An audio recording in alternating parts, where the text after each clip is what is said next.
Assalamualaikum warahmatullahi wabarakatuh. Nama saya Zaki dari kelas 7 MIPA akan membacakan biografi Abu Ubaidah bin Jarrah.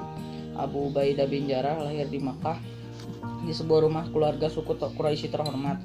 Nama lengkapnya adalah Amir bin Abdullah bin Jarrah yang dijuluki dengan nama Abu Ubaidah. Abu Ubaidah adalah seorang yang berperawakan tinggi, kurus, berwibawa, bermuka ceria, rendah diri, dan sangat pemalu. Beliau termasuk orang yang berani ketika dalam kesulitan. Beliau disenangi oleh semua orang yang melihatnya. Siapa yang mengikutinya akan merasa tenang. Wajahnya mudah sekali berkeringat, kedua gigi serinya tanggal, dan tipis rambut jenggotnya. Dia memiliki dua orang anak yang bernama Yazid dan Umair. Kedua anak itu merupakan buah hatinya dengan sang istri yang bernama Hidun bin Jabir. Namun keduanya telah meninggal dunia sehingga dia tidak lagi memiliki keturunan. Kehidupan beliau tidak jauh berbeda dengan kebanyakan sahabat lainnya, diisi dengan pengorbanan dan perjuangan menegakkan agama Islam. Hal itu tampak ketika beliau harus hijrah ke Ethiopia Habasyi pada gelombang kedua demi menyelamatkan akidahnya. Namun kemudian beliau kembali lagi untuk menyertai perjuangan Rasulullah Shallallahu Alaihi Wasallam.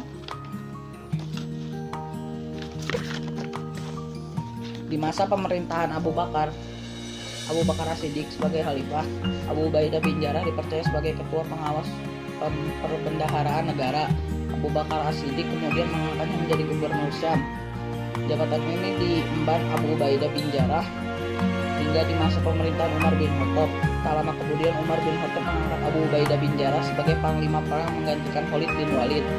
Suatu ketika di masa pemerintahan Abu Ubaidah bin Jarrah, Syam dikepung musuh. Umar bin Khattab berkirim surat kepada Abu Ubaidah bin Jarrah dan isinya, sesungguhnya tidak akan pernah ada seorang mukmin yang dibiarkan Allah dalam suatu penderitaan, melainkan dia akan melampaukan jalannya hingga kesulitan akan dibalasnya dengan kemudahan. Surat itu dibalas oleh Abu Ubaidah bin Jarrah dengan kalimat, sesungguhnya Allah Subhanahu wa Ta'ala telah berfirman, ketahuilah bahwasanya kehidupan dunia ini hanyalah main-main dan senda gurau, bermewah-mewah dan saling mengembangkan kekayaan dan anak pinak di antaramu, ibarat hujan menyirami bumi, tumbuh-tumbuhan menjadi subur menghijau, mengagumkan para petani. Lalu tanaman itu mengering, tampak menguning, kemudian menjadi rapuh dan hancur. Sedangkan di akhirat kelak ada azab yang berat bagi mereka yang menyenangi kemewahan dunia. Namun ada pula ampunan dan keridhaan Allah bagi yang mau bertobat. Kehidupan dunia ini tidak hanya kesenangan dan yang palsu belaka. Surat Al-Hadid ayat 20.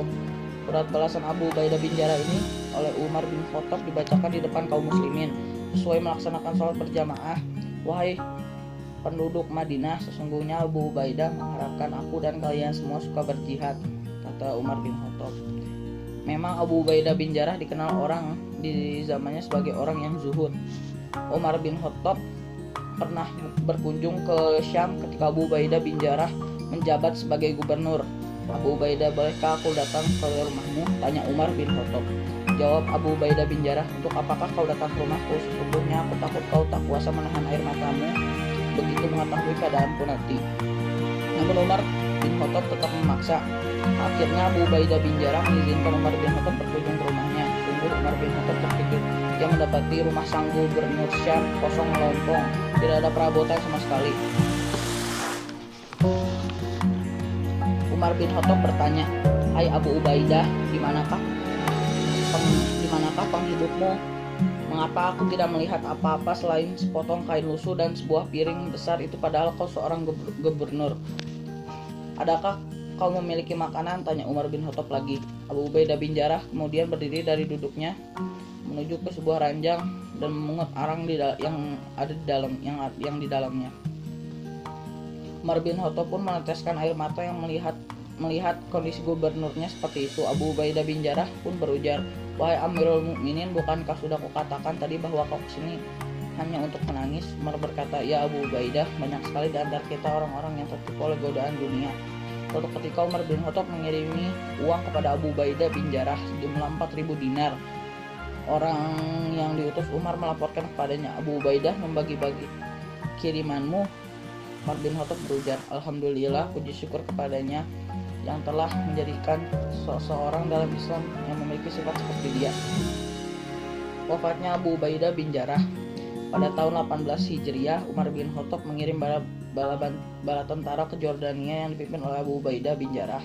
Kemudian tentara tersebut tinggal di Anwas, Jordan, hingga terjangkit penyakit kusta saat bala tentara tinggal di sana. Ketika Umar bin Khattab mendengar hal demikian, beliau menuliskan surat kepada Abu Ubaidah bin Jarrah yang isinya, "Sungguh saya memiliki sesuatu yang sangat penting dan saya membutuhkanmu, maka segeralah menghadap saya." Setelah Abu Ubaidah membaca surat itu, beliau menyadari bahwa yang diinginkan dari Umar bin Khattab menyelamatkan nyawanya dari penyakit kusta tersebut. Maka beliau mengingatkan Umar bin Khattab dengan sabda Rasulullah SAW, "Penyakit kusta merupakan bagian dari syahadah bagi kaum muslimin. Katakan alaihi." Lalu beliau menulis surat balasan dan berkata di dalamnya, "Sesungguhnya saya sudah mengetahui kebutuhanmu, maka saya telah mencari solusi dari kehendakmu itu. Sesungguhnya seseorang prajurit dari pasukan kaum muslimin, saya tidak sudi berpisah dengan mereka." Maka ketika Umar bin Khattab membaca surat, beliau langsung menangis dan dikatakan kepadanya, "Apakah Abu Ubaidah telah meninggal?" Beliau berkata, "Tidak, tapi seakan-akan dia sudah meninggal." Hakim. Kemudian Amirul Mukminin kembali menulis surat untuknya dan memerintahkan untuk pergi meninggalkan kota Anwas ke tempat yang disebut Al-Jabiyah, hingga semua pasukan tidak meninggalkan karenanya. Lalu Abu Ubaidah pun mengikuti perintah Amirul Mukminin, namun beliau tetap diserang penyakit kusta. Kemudian beliau mewasiatkan kepada Muaz bin Jabal untuk memimpin pasukan, dan setelah itu beliau wafat sedang umurnya 58 tahun. Beliau disolatkan oleh Muaz bin Jabal yang dikebumikan di desa Baisan, Syam. Abu Ubaidah meriwayatkan hadis Rasulullah sebanyak 14 hadis. Terima kasih. Wassalamualaikum warahmatullahi wabarakatuh.